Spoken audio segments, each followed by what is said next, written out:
Hello everyone. तो कैसे हैं आप लोग? आशा करता हूँ मस्त होंगे, स्वस्थ होंगे और अपनी अपनी पढ़ाई में व्यस्त होंगे। तो चलिए आज की शानदार लेक्चर में हम लोग करने वाले हैं क्या, क्लास 10th का जो चैप्टर है श्रम विभाजन और जाति प्रथा। तो श्रम विभाजन और जाति प्रथा का बहुत ही ज़्यादा इंपॉर्टेंट सवाल लेकर आए हैं आप लोग के लिए। तो इसको देखना ना भूलें, आराम से देख लीजिए और इसको याद कर लीजिए, क्योंकि आपके एग्जाम में यहाँ से सवाल आने वाला है 2027 के एग्जाम में। चलिए देखते हैं सबसे पहला सवाल क्या है। हमारे सामने सबसे पहला सवाल क्या है, दूसरा सवाल है क्या कि डॉक्टर भीमराव अंबेडकर के पिताजी का नाम क्या था। तो डॉक्टर भीमराव अंबेडकर जी के पिताजी का नाम क्या था? तो उनके पिताजी का नाम था रामजी सकपाल। डॉक्टर भीमराव अंबेडकर कौन है? तो इस जो कहानी है श्रम विभाजन और जाति प्रथा, इसका राइटर है ना। तो अगर कुछ सवाल में पूछेगा कि इसका राइटर कौन है, तो डॉक्टर भीमराव अंबेडकर है। इसको लिखा किसने? डॉक्टर भीमराव अंबेडकर। और डॉक्टर भीमराव अंबेडकर जी के पिताजी का नाम क्या है? रामजी सकपाल। तो रामजी सकपाल हमको ऑप्शन नंबर बी में दिख रहा है ना, तो ऑप्शन नंबर बी को हम क्या करेंगे? सही करेंगे। ऑप्शन नंबर बी हमारा क्या हो जाएगा? सही उत्तर हो जाएगा क्या? रामजी सकपाल, जो कि क्या है, डॉक्टर ये जो श्रम विभाजन और जाति प्रथा है इसका राइटर है। अगला सवाल कह रहा है क्या आधुनिक समय साम्राज्य कार्य कुशलता के लिए किसे आवश्यक मानता है?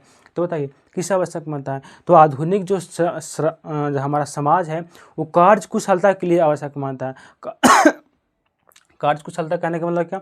किसके लिए? श्रम विभाजन के लिए। श्रम विभाजन कहने का मतलब क्या? श्रम विभाजन कहने का मतलब हुआ कि आदमी के काम के आधार पर अलग अलग भागों में बांटा जाएगा। पहले क्या था? पहले जाति के आधार पर लोगों को बांटा जाता था, लेकिन अब जाति के आधार पर नहीं। जो इंसान जैसा काम करेगा उसको उस ग्रुप में रख दिया जाएगा। अगर आप अलग जाति के हो, उसमें जो काम करेंगे उसको वहाँ पर रख दिया जाएगा, है ना। तो किसको आवश्यक मानता है? श्रम विभाजन को, यानी काम के आधार पर जो काम करेगा उसको आवश्यक मानता है। यानी श्रम विभाजन हमारा कहाँ दिख रहा है? ऑप्शन नंबर ए में दिख रहा है। तो ऑप्शन नंबर ए हमारा क्या हो जाएगा? सही उत्तर हो जाएगा कि किसको आवश्यक मानता है? श्रम विभाजन को आवश्यक मानता है। तो ऑप्शन नंबर ए को सही कीजिए। अगला सवाल कह रहा है हमारे सामने का कि जाति प्रथा भारत में बेरोजगार का एक ऐसा कारण है। तो बताइए जाति प्रथा जो है भारत में बेरोजगार का एक क्या प्रत्यक्ष और प्रमुख कारण है? प्रत्यक्ष और प्रमुख कारण है। कौन? जाति प्रथा जो है प्रत्यक्ष और प्रमुख कारण है। तो प्रत्यक्ष और प्रमुख कारण हमको ऑप्शन नंबर कहाँ दिख रहा है? सी में दिख रहा है। तो ऑप्शन नंबर सी हमारा क्या हो जाएगा? सही उत्तर हो जाएगा कि जाति प्रथा जो है भारत के लिए कैसा है? प्रत्यक्ष कारण है, प्रमुख रूप से कारण है ना। आय का रहा मूक नायक क्या है? बताइए जो मूक नायक है इस कहानी में, इस मूक नायक एक प्रकार का क्या है? तो मूक नायक हमारा एक प्रकार का क्या है? पत्रिका है। मूक नायक हमारा एक प्रकार का क्या है? पत्रिका है। तो पत्रिका हमको कहाँ दिख रहा है? ऑप्शन नंबर बी में दिख रहा है। तो ऑप्शन नंबर बी हमारा क्या हो जाएगा? सही उत्तर हो जाएगा। मूक नायक हमारा जो है एक प्रकार का क्या है? पत्रिका है। ऑप्शन नंबर 20 को क्या कीजिए? सही कीजिए। अगला सवाल देखिए। अगला कह रहा है कि डॉक्टर भीमराव अंबेडकर की मृत्यु कब हुई थी और कहाँ हुई थी? तो बताइए इनका जो मृत्यु हुआ था डॉक्टर भीमराव अंबेडकर का, कहाँ हुआ था? दिल्ली में हुआ था। कौन सी शहर में? दिल्ली में। और हुआ कब था? 1956 ईस्वी में हुआ था। डॉक्टर भीमराव अंबेडकर की मृत्यु कब हुआ था? 1956 ईस्वी में और दिल्ली में हुआ था। तो 1956 ईस्वी और दिल्ली हमको दिख रहा है ऑप्शन नंबर ए में ना, ऑप्शन नंबर ए में। तो ऑप्शन नंबर ए को हम क्या करेंगे? सही करेंगे। ऑप्शन नंबर ए हमारा क्या हो जाएगा? सही उत्तर हो जाएगा। कहाँ? तो 1956 ईस्वी में। और कौन सी शहर में? दिल्ली में हुआ था। आगे कह रहा है डॉक्टर भीमराव अंबेडकर का जन्म कब हुआ था? हम बताइए इनका जो जन्म हुआ था कब हुआ था? तो 1 अप्रैल 1891 ईस्वी को हुआ था। कब? 1 अप्रैल 1891 ईस्वी में। 1 अप्रैल 1891 ईस्वी हमको दिख रहा है ऑप्शन नंबर सी में, ऑप्शन नंबर डी में। तो ऑप्शन नंबर डी हमारा क्या हो जाएगा? सही उत्तर हो जाएगा कि 1 अप्रैल 1891 ईस्वी में जो है डॉक्टर भीमराव अंबेडकर का जन्म हुआ था।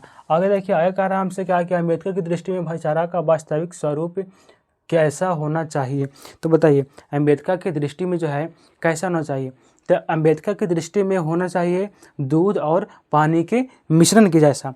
किसके जैसा? तो दूध और पानी के मिश्रण के जैसा। और दूध और पानी के मिश्रण के जैसा कहाँ? ऑप्शन नंबर बी में दिख रहा है। ऑप्शन नंबर बी में दिख रहा है ना। तो ऑप्शन नंबर बी हमारा क्या हो जाएगा? करेक्ट आंसर हो जाएगा। किसके जैसा? तो दूध और पानी के मिश्रण के जैसा। तो ऑप्शन नंबर बी को सही आंसर कीजिए। आगे हमसे बोला जा रहा है क्या कि भारतीय संविधान में निर्माण में महत्वपूर्ण भूमिका किनका है? तो जो हमारा भारतीय संविधान है इसको बनाने में अगर सबसे ज़्यादा भूमिका बताया जाए तो सबसे ज़्यादा भूमिका किनका है? डॉक्टर भीमराव अंबेडकर की भूमिका है। तो डॉक्टर भीमराव अंबेडकर हमारा क्या हो जाएगा? ऑप्शन नंबर ए में हो जाएगा। तो इसका करेक्ट आंसर हमारा क्या हो जाएगा? ऑप्शन नंबर ए हो जाएगा। ये सबसे अधिक भूमिका जो है किनका है? डॉक्टर भीमराव अंबेडकर का है। तो ऑप्शन ए को क्या कीजिए? सही कीजिए। सबसे अधिक भूमिका किनका है? डॉक्टर भीमराव अम्बेडकर का है। आगे कह रहा है कि सभ्य समाज की आवश्यक क्यों है। सभ्य समाज आवश्यक किसको मानता है? सभ्य समाज जो है श्रम विभाजन को आवश्यक मानता है। किसको? श्रम विभाजन को। वही जस्ट जो अभी बताए हैं कि आदमी को काम के आधार पर अलग अलग भागों में क्या करेगा? बांटेगा। तो श्रम विभाजन को आवश्यक मानता है, जो कि दिख रहा है कहाँ हमको? ऑप्शन नंबर बी में दिख रहा है ना। तो ऑप्शन नंबर बी हमारा क्या हो जाएगा? करेक्ट आंसर हो जाएगा। यानी किसको आवश्यक मानता है? श्रम विभाजन को। अगला सवाल हमसे बोला जा रहा है क्या है कि प्राथमिक शिक्षा प्राप्त करने के लिए बाबा साहब भीमराव अम्बेडकर जो है कहाँ गए थे? हम बताइए कहाँ गए थे? न्यूयॉर्क। कहाँ से हुआ था? न्यूयॉर्क से। न्यूयॉर्क हमको कहाँ दिख रहा है? न्यूयॉर्क दिख रहा है ऑप्शन नंबर सी में ना। तो ऑप्शन नंबर सी को हम क्या करेंगे? सही करेंगे। कहाँ से प्राथमिक शिक्षा प्राप्त किए थे? न्यूयॉर्क से। तो ऑप्शन नंबर सी को सही कीजिए। आगे बताया जा रहा है क्या है कि अम्बेडकर चिंतन व रचनात्मक के प्रेम व्यक्ति थे। किसके थे? तो ये हो जाएगा इनमें से सभी। किसके? इनमें से सभी। तो इनमें से सभी कौन है? ऑप्शन नंबर डी में दिख रहा है। ऑप्शन नंबर डी में दिख रहा है ना। कौन कौन? जो बुद्ध है, कबीर है और ज्योतिबा फुले थे, तीनों थे। तो तीनों आंसर हो जाएगा, जो कि ऑप्शन नंबर डी में दिख रहा है तीनों। तो तीनों सही लगाइए। आगे बोला जा रहा है आपसे क्या कि जाति पाति तोड़क मंडल जो है लाहौर में कब हुआ था? तो ये जो हुआ था लाहौर में कब हुआ था? तो ये जाति पाति तुड़क मंडल लाहौर में हुआ था 1936 ईस्वी में। कब हुआ था? 1936 ईस्वी में हुआ था। तो 1936 ईस्वी हमको कहाँ दिख रहा है? 1936 ईस्वी दिख रहा है ऑप्शन नंबर सी में। ऑप्शन नंबर सी में दिख रहा है ना। तो ऑप्शन नंबर सी को हम लोग क्या करेंगे? सही करेंगे। ऑप्शन नंबर सी ही हमारा क्या होगा? सही उत्तर होगा। आगे कह रहा है श्रम विभाजन और जाति प्रथा क्या है? तो जो हमारा श्रम विभाजन और जाति प्रथा है वो क्या है? तो कहानी नहीं है, वो एक प्रकार का निबंध है। श्रम विभाजन और जाति प्रथा क्या है? निबंध है। तो निबंध हमको कहाँ दिख रहा है? ऑप्शन नंबर सी में दिख रहा है। तो ऑप्शन नंबर सी को हम क्या करेंगे? सही करेंगे कि श्रम विभाजन और जाति प्रथा क्या है? निबंध है। तो ऑप्शन नंबर सी को सही कीजिए। आगे कहा जा रहा है आपसे कि इनमें से कौन सी रचना अम्बेडकर की है? कौन सी रचना अम्बेडकर की है? तो देखिए एक बात कान खोल के याद रखना है कि जिसमें भी कास्ट लिखा आ जाएगा, क्या लिखा आ जाएगा? कास्ट।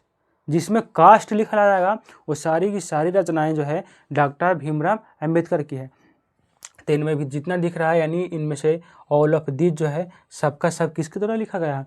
डॉक्टर भीमराव अम्बेडकर के द्वारा लिखा गया है। तो ऑल ऑफ दिस यानी ऑप्शन नंबर डी हमारा सही हो जाएगा। आगे बोला जा रहा है क्या आधुनिक समय समाज श्रम विभाजन को आवश्यक क्यों मानता है? तो अभी तुरंत बताया ना आवश्यक क्यों मानता है? तो अपने कार्य की कुशलता के लिए। कार्य कुशलता कहने का मतलब क्या हुआ? कार्य कुशलता कहने का मतलब हुआ कि जो व्यक्ति जिस कार्य को करने में ज़्यादा सक्षम है, ज़्यादा उसको उसके बारे में एक्सपीरियंस है, उसके आधार पर लोगों को बांटा जाएगा, है ना। तो क्यों आवश्यक है? कार्य की कुशलता के लिए। तो कार्य की उस कुशलता के लिए आपको कहाँ दिख रहा है? ऑप्शन नंबर ए में दिख रहा है। ऑप्शन नंबर ए में दिख रहा है ना। तो ऑप्शन नंबर ए हमारा इसका क्या हो जाएगा? करेक्ट आंसर हो जाएगा। कार्य की कुशलता के लिए आवश्यक मानता है। आकर श्रम विभाजन और जाति प्रथा बाबा साहब किस भाषण से संपादित अंश है? किसका? एनिहिलेशन ऑफ कास्ट से रिलेटेड है। किससे? Annihilation of caste. Annihilation of caste कहाँ दिख रहा है? ऑप्शन नंबर सी में दिख रहा है ना, एनिहिलेशन ऑफ कास्ट। तो ऑप्शन नंबर सी हमारा क्या हो जाएगा? इसका करेक्ट आंसर हो जाएगा। तो ऑप्शन नंबर सी को क्या कीजिए? करेक्ट आंसर कीजिए। आगे कह रहा है 18वां सवाल, अम्बेडकर के भाषण एनिहिलेशन ऑफ कास्ट को किसने हिंदी में रूपांतरण किया है? तो बताइए किसने हिंदी में रूपांतरण किया है? तो इसको हिंदी में रूपांतरण यानी हिंदी में चेंज करने वाले व्यक्ति जो है कौन थे? लल्लन सिंह यादव थे। हिंदी में कौन परिवर्तन किए हैं? तो लल्लन सिंह यादव। जो कि लल्लन सिंह यादव हमको कहाँ दिख रहा है? ऑप्शन नंबर ए में दिख रहा है। तो ऑप्शन नंबर ए हमारा इसका क्या हो जाएगा? करेक्ट आंसर हो जाएगा। किसके द्वारा रूपांतरण किया गया है? तो लल्लन सिंह यादव के द्वारा। आकर अम्बेडकर का जन्म किस परिवार में हुआ था? तो ये तो आप सबको पता होगा कि इनका जो जन्म हुआ था कौन से परिवार में हुआ था? तो एक छोटा सा दलित परिवार में हुआ था। कौन से परिवार में हुआ था? छोटा सा दलित के परिवार में। तो छोटा सा दलित परिवार कहाँ दिख रहा है? ऑप्शन नंबर सी में दिख रहा है ना, दलित परिवार। तो ऑप्शन नंबर सी को हम लोग क्या करेंगे? करेक्ट करेंगे। ऑप्शन नंबर सी हमारा इसका क्या हो जाएगा? सही आंसर हो जाएगा। दलित परिवार में हुआ था। लेखक को इस युग में कहाँ पर विडंबना दिखाई गई है? तो कहाँ लेखक ने जो है कहाँ पे विडंबना दिखाया है? तो लेखक ने जो है विडंबना दिखाने का काम कहाँ किया है? जातिवाद में किया है। कहाँ किया है? जातिवाद में किया है। तो जातिवाद हमको कहाँ दिख रहा है? ऑप्शन नंबर डी में दिख रहा है। तो ऑप्शन नंबर डी को हम क्या करेंगे? करेक्ट करेंगे। यानी इसका सही आंसर हमारा क्या हो जाएगा? Option number D. आगे कह रहा है 21वां सवाल क्या कि डॉक्टर अम्बेडकर की माता का नाम क्या था। तो इनका माता जी का नाम क्या था बताइए। इनका माता जी का नाम था क्या, भीमा बाई। इनका माता जी का नाम क्या था, भीमा बाई नाम था। तो भीमा बाई हमको दिख रहा है ऑप्शन नंबर कहाँ, डी में। तो ऑप्शन नंबर डी को हम क्या करेंगे, सही करेंगे। यानी इनका माता जी का नाम क्या हो जाएगा, भीमा बाई हो जाएगा। ऑप्शन नंबर डी सही आंसर हो जाएगा। आगे कह रहा 22वां सवाल क्या है कि डॉक्टर अम्बेडकर ने पीएचडी की उपाधि कब किया था। तो बताइए डॉक्टर अम्बेडकर ने जो है पीएचडी की उपाधि कब लिया था, 1916 ईस्वी में लिया था। कब लिया था, 1916 ईस्वी में। तो 1916 ईस्वी ऑप्शन नंबर सी में दिख रहा है। तो ऑप्शन नंबर सी हमारा क्या हो जाएगा, करेक्ट आंसर हो जाएगा क्या, ऑप्शन नंबर सी। तो ऑप्शन नंबर सी को करेक्ट आंसर कीजिए। आगे कह रहा है 23वां सवाल क्या है कि लेखक की दृष्टि में विडंबना की बात क्या है।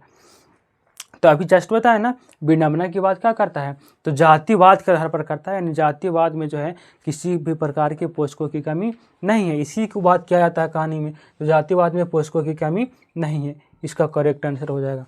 करेक्ट आंसर क्या हो जाएगा, ऑप्शन नंबर ए, जातिवाद में पोषकों की कमी नहीं है। ऑप्शन नंबर ए को सही आंसर कर दीजिए। जो इसमें सवाल है, लेखक की दृष्टि में आदर्श समाज कैसा होना चाहिए। बताइए आज का जो आदर्श समाज किसको मानेंगे, तो जो स्वतंत्र हो, समानता का अधिकार दे। समानता मतलब सबको बराबर अधिकार दे, ऐसे नहीं समाज होना चाहिए। तो स्वतंत्र हो, समानता का अधिकार दे, ये सब हमको कहाँ दिख रहा है, ऑप्शन नंबर ए में दिख रहा है। तो ऑप्शन नंबर ए को हम क्या करेंगे, सही करेंगे। यानी ऑप्शन नंबर ए ही हमारा जो है इसका करेक्ट आंसर हो जाएगा। आगे कह रहा 25वां सवाल क्या कि लेखक बेरोजगारी का प्रमुख कारण किसे मानते हैं। बताइए लेखक जो है बेरोजगारी का प्रमुख कारण आज किसको माना जाता है, जाति प्रथा को माना जाता है। यानी जाति के आधार पर जो है ना आधा लोग बेरोजगार रह जाते हैं। जैसे कोई कहेगा कि हम इस जाति के काम आदमी हैं तो हम एक काम को नहीं करेंगे, तो आप नहीं करिएगा तो आप आराम से घर पे बैठ के बेरोजगार रहिए, है ना। तो लेखक भी यही कहना चाहते हैं कि आज आधा युवा जो बेरोजगार है, क्यों, तो अपने जाति प्रथा के कारण, जाति के आधार पर। तो इसका सही आंसर क्या हो जाएगा, ऑप्शन नंबर सी, कि बेरोजगारी का मुख्य कारण क्या है, जाति प्रथा है। जाति प्रथा के कारण ही लोग जो है आधा लोग क्या रहते हैं, जो हमारा है बेरोजगार रहते हैं। देखिए अभी क्या बताएं हम, जस्ट अभी बताएं कि जिसमें भी कास्ट लिखल रहेगा वो किसके द्वारा रचना किया गया है, अम्बेडकर साहब के द्वारा। इसमें भी हमको कास्ट दिख रहा है तो आराम से मार देंगे हम लोग क्या, कि अम्बेडकर साहब के द्वारा लिखा गया। जहाँ भी आपको कास्ट दिख जाएगा वो समझिए अम्बेडकर साहब के द्वारा लिखा गया। तो ऑप्शन नंबर ए इसको आँख मूंद के सही कर दीजिए। 27वां कह रहा आर्थिक पहलू से भी ज़्यादा जाति प्रथा क्या है। तो आर्थिक पहलू से भी जाति प्रथा जो है हानिकारक है। आर्थिक पहलू से भी जाति प्रथा क्या है, हानिकारक है। तो हानिकारक है, कहाँ हानिकारक है, ऑप्शन नंबर बी में हानिकारक दिख रहा है ना। तो ऑप्शन नंबर बी को हम क्या करेंगे, सही करेंगे। ऑप्शन नंबर बी को सही कीजिए। आगे कह रहा है 21वां सवाल 28वां सवाल, डॉक्टर भीमराव अम्बेडकर का जन्म कहाँ हुआ था। तो डॉक्टर भीमराव अम्बेडकर का जन्म कहाँ हुआ था, तो इनका जन्म महू मध्य प्रदेश में हुआ था ना, मध्य प्रदेश के महू जगह पर। तो महू मध्य प्रदेश इसका क्या हो जाएगा, करेक्ट आंसर हो जाएगा। जो कि कहाँ दिख रहा है हमको, ऑप्शन नंबर ए में दिख रहा है। तो ऑप्शन नंबर ए हमारा क्या हो जाएगा, करेक्ट आंसर हो जाएगा। कहाँ जन्म हुआ था, तो महू मध्य प्रदेश में हुआ था, है ना। महू मध्य प्रदेश आंसर कीजिए, ऑप्शन नंबर ए। और 29वां सवाल है क्या कि डॉक्टर अम्बेडकर ने किस पत्रिका का संपादन किया था। तो इन्होंने जो है बहिष्कृत भारत का संपादन किया था। किसका, बहिष्कृत भारत का। Option number C, option number C में दिख रहा है क्या, बहिष्कृत भारत। तो इसका correct answer option number C को करेंगे। और लास्ट सवाल, भारतीय संविधान के निर्माण के रूप में किसे जाना जाता है। बताइए भारतीय संविधान के जो है निर्माण के रूप में किसे जानते हैं। तो भारतीय संविधान के अभी जस्ट बताए थे ना, निर्माण में सबसे ज़्यादा योगदान किनका था, डॉक्टर भीमराव अम्बेडकर का था। तो डॉक्टर भीमराव अम्बेडकर को ही इसके निर्माण के लिए जाने जाते हैं। तो इसका करेक्ट आंसर क्या हो जाएगा, डॉक्टर भीमराव अम्बेडकर, है ना। इस जो कि ऑप्शन दिख रहा है ऑप्शन नंबर बी में। तो ऑप्शन नंबर 20 का क्या हो जाएगा, करेक्ट आंसर हो जाएगा। ऐसे वीडियो के लिए चैनल को सब्सक्राइब कर ले और मिलते हैं आपसे अगले वीडियो में। Thank you.